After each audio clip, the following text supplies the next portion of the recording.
This is Shelp Notes. I'm going to get back in reference to the last post, the book of Jasper. And I made a statement also that I'm very familiar with these books, Jasper, because this is one of my passions. When I got back from Vietnam, I said that I was going to read the Bible, and I did do that. I read the whole entire Bible. It took me about 6 months. Not bit piecing it. I actually didn't go to work. I worked on part-time, on days work jobs back in the 70s. And I had a job, but I just didn't go in, I had a government position at the Smithsonian Institute. I didn't call them or anything. I was going to fulfill this promise that I don't even remember making, but because I made it back home and whole, as I said the prayer when I got shot, when I hit my knees, I said, Lord, bring me back whole, and I came back whole. So I was going to fulfill it. So I made sacrifices. I knew if I would just read like everybody else back in that day, I would never finish the Bible. I had to buckle down and get into it and read. So that's what I did. I had a nice place on a nice street. Everything was going fine. The job very nice, everything nice.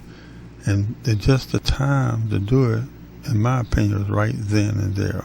One other thing, back in that day, back in the 70s, early 70s, I was smoking cigarettes then too. I was trying to, kick the habit of smoking cigarettes.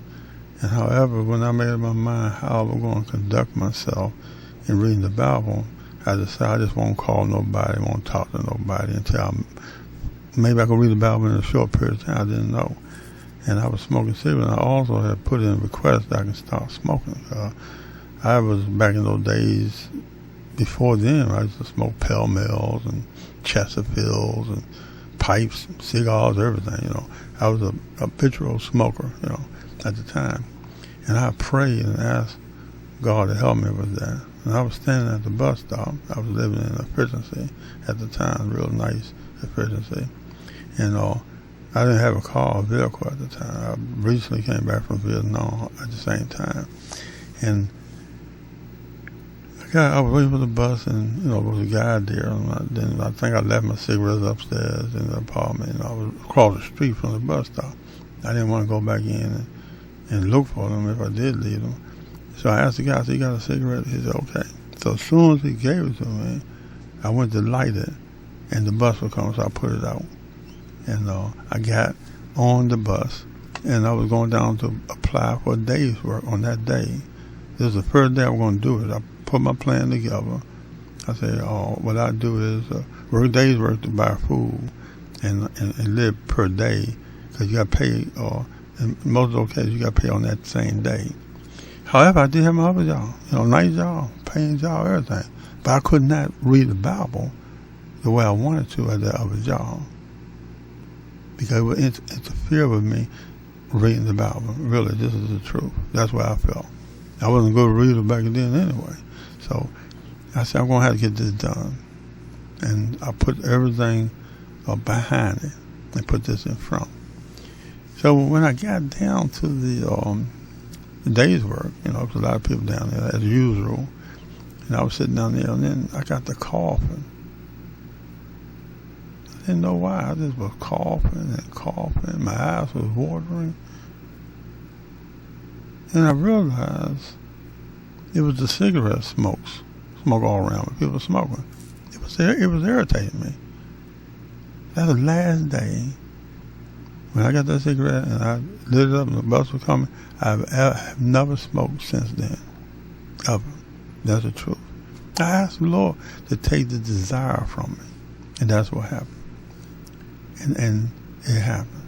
I had never smoked pipes, cigars, anything. I've been in the smoke bomb even to the day, even today, if I get around a lot of people smoking, it will irritate me.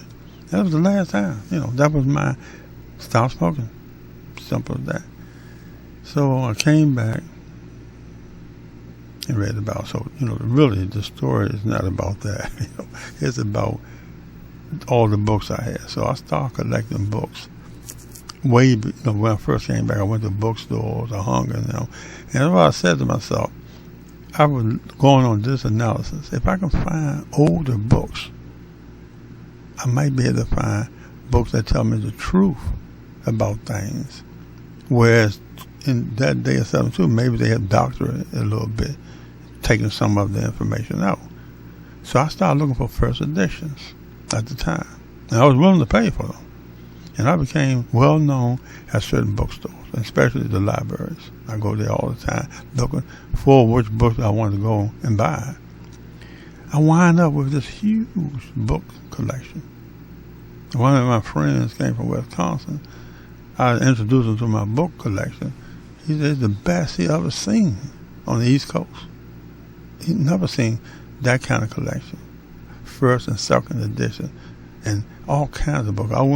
If I needed something, like for instance, that was in reference to church, I would go to where the Catholic Church sells their books, or ask do they have any books they want to sell or get rid of. I'll pick them up. And I asked bookstores to call me if they had any rare books in. All had to be biblical or historical, related to biblical information. So I'm just letting you know that a little bit, just to let you know that the book of Jasper, I had back then. And I read Jasper, Now, Genesis is here now. Genesis take care of anything that Jasper could take care of. But Jasper goes into a little bit more. So do the book of Jubilee. Jubilee do the same thing. However, the best reference is Genesis. These are references, but don't forget, men right now will make mistakes here and there. They are allowed now, and they're allowed. Like for instance, all things they can't or do, they're allowed. I'll give you an example. Moses, one of God's favorites, could not circumcise his own son. His wife had to do it.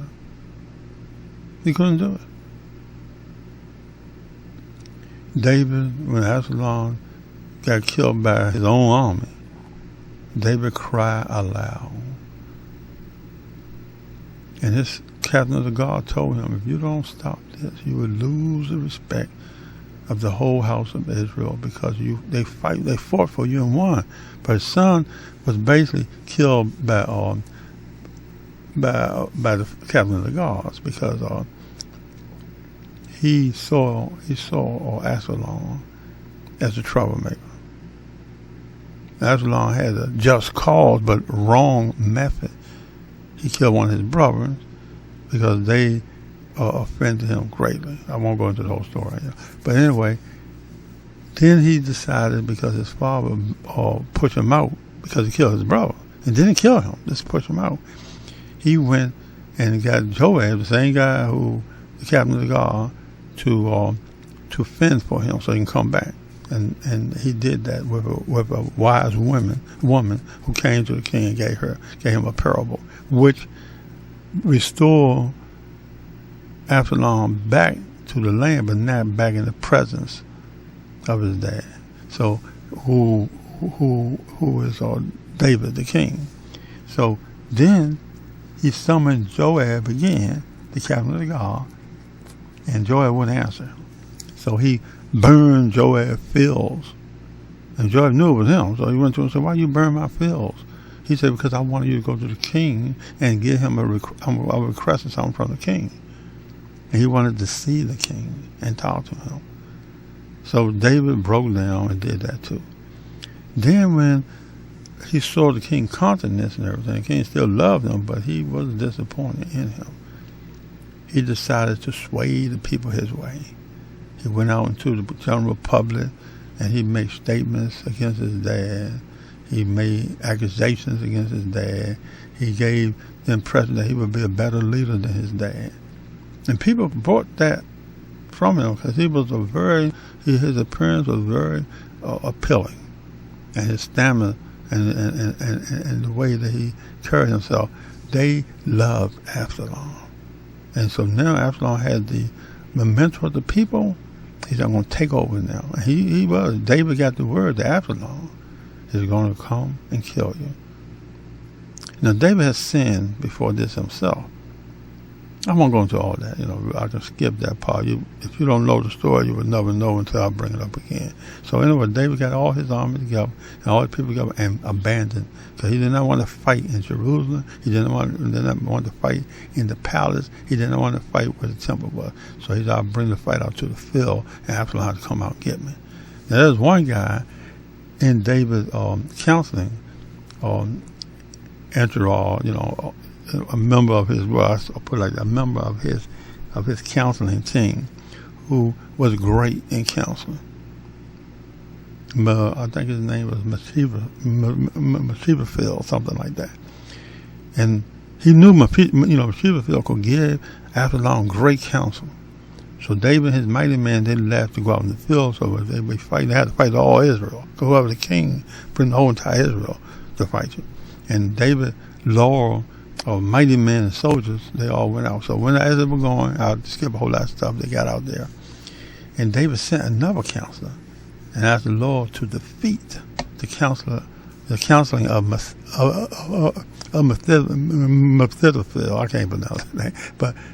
And that guy had also made oath that when a person don't take his advice, he will kill himself. That's how powerful his counsel was. However, Absalom knew to the kingdom, knew to being a king, so he was being respected all around now. Because David took on running, as far as they're concerned. David was scared. But David wanted to make the war be out of Jerusalem, out in the field. So he went out there, and people started joining David, bringing him food and mighty men. It was so sad. And I'm going to skip by a lot of stuff, okay? So then Absalom did exactly what David thought he would do. He asked Mephibosheth, what should I do? Mephibosheth said, get the whole Israel and go after David right now. Don't give him time to organize and put himself together. You'll never defeat him. And then he asked the counsel from the guy who David sent.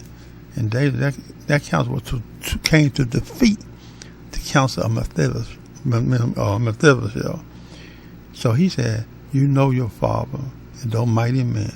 They'll fight like never before. You don't want to go up against them in that kind of scenario. So you want to let them go and get in the field, and when they're unexpectedly, when they get relaxed and rest and eat, attack them then. Absalom said, that sounds better than yours, Mephibosheth.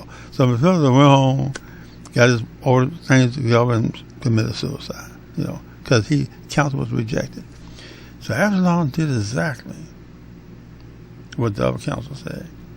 And Absalom had long hair. He was one of the most handsome kids of all David's children. And David had a lot of kids. So they went out against him, including Absalom. So David told Joab and all the rest of his mighty men, do not touch Absalom. Do not kill him. And he made them give their word. And the army too. So David waited because he figured they would bring Absalom back and he can try to rehabilitate him. So, however, Joab didn't go by that. Joab had been a thorn in David's side ever since he'd been captain of the guard. And David can't do nothing about it. His brothers was like that too. David cried out, Lord, what can I do with these people, with these guys? They mighty man, he can't touch them. I believe there was an oath that he gave the captain of the guard. And he could not take that oath back and could not kill him. So David took it, but he always made it clear to everybody when Joab did something that he was not a part of it. However, he became a part of something back in the past before this incident. So that's why his problem came upon him. And he repented, but what the Lord said about him continued to be acted. Even though it don't take away his being king forever in Jerusalem. However, I'll probably telling you this in reference to the books, that I had. And that these books are not to be discarded. They're information, and simply because you might see a mistake here or a mistake there, doesn't mean that the whole book is not credible. It means that the person who put it down forgot or he misstated. That's all. We do the same thing today. That is not enough of a reason to kill a book. Because I believe everybody, when they finish their product, they say, wow, I forgot to put something in. I shouldn't have said that. That's what we do until we become. And again, I think that is, but God don't. So that's why I said go to the book of Genesis for a perfect rendition. But if you need some other information, the book of Jubilee is there, or the book of Asher is there. You got other books. However, I'll give you an example how I measure this for a fraudulent book. Clement. And I'm just going to tell the whole story about Clement. And this will concern the Catholic Church. I'm not putting down the Catholic Church. The Catholic Church had no other choice. You know, during the scenario, during that time frame, what would anyone would have thought? This was during the time of the Crusaders. This was during the time of Jerusalem being taken over by basically the Ottomans. And it would have seemed to anybody the long period of time the Ottomans had Jerusalem was from the Crusade to 1917 when Britain came in. That's when they got free. It was a long time. So how would the Pope ever would have known, I'm talking about popes back in those days, that Jerusalem would ever be given back unless they was a harsh believer in the scriptures? Don't forget, when Constantine came, he created another type of Christian church. And his first building of the church was in Rome, but he moved and built a place called Constant or Canova, something like that. You know, he built that, and he functioned from there. And he set up a council throughout the whole province that he governed. It was huge. He was the Caesar, the first Christian Caesar. And that council set up the rules and stuff according to his knowledge that he had at the time. So this will give basically the office of the Catholic Church and the Catholic Church itself. Now getting to Clement, the book of Clement. I have to say that before I get to Clement. I want the people who have the Catholic faith to know I'm not bashing Catholics, but I'm going to put out what I believe. Now Clement is in the Bible. And he was associated somehow down the line with Paul. And Paul also had written that a lot of his followers have left him. So I myself only have about 2 references about Clement in the book of Acts. But this is what Clement did. His writing was so perfectly adjacent to some of the other Gospels. And some of his thought was that way too. But you can't know everything about the Christian faith unless you're in the Christian faith. You're going to make a mistake if you try to fool somebody who's in the Christian faith that you're Christian. That person will know you're not. And this was Clement made that mistake with me. Because as Clement was talking, he fell back on his own. Now Clement brought up the phoenix. That's a mythical bird. And it has no power as a parable or anything. If you notice all the parables and stuff, they use scriptures for parable, saying of the old time for parable, things that are adjacent to those teachings of the teachers before them. But however, this bird is not. So that made me understand that this should be looked at more carefully, especially when it comes down to Clement being the one who was a witness, saying that Peter was crucified upside down in Rome. There's no evidence of that, no evidence whatsoever. And this gave also belief that this was the temple going to be built in Rome, and gave more belief because this is how they got the Vatican put together up there.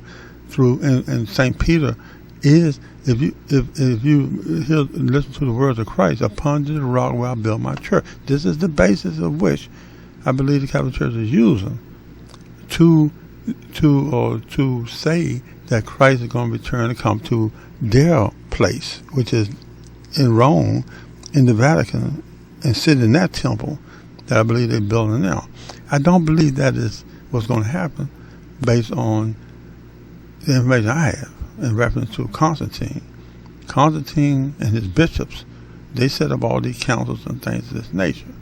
And back in that time, during the Crusaders, and this would be the Constantinople period, when Jerusalem was taken over, it stayed in the hands of the Ottomans up until 1917, when the UK came in, and they kept it until 1947 or 48, and then it became a land of great dispute.